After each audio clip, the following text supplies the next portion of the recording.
पण शरद पवार साहेब त्या महाराष्ट्रातला राजकारणातला शकुनी मामा आहे.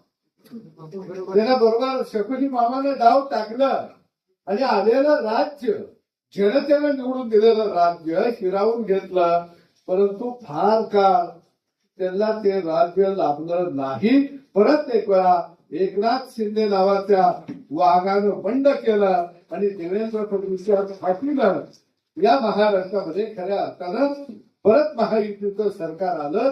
आणि म्हणून मी म्हटलं तर की एकनाथ शिंदे हा कर्ण आहे आणि अर्जुनाची भूमिका या महाराष्ट्राच्या राजकारणामध्ये कोण बदलत असेल तर त्याचं नाव देवेंद्र फडणवीस आहे. एकनाथ शिंदे साहेबांच्याकडे जावा, खरं तो माणूस कुणाचाच वटा मोकळा ठेवत नाही. महाग त्याला दान देतो आणि हे राज्य कसं चालवायचं याचा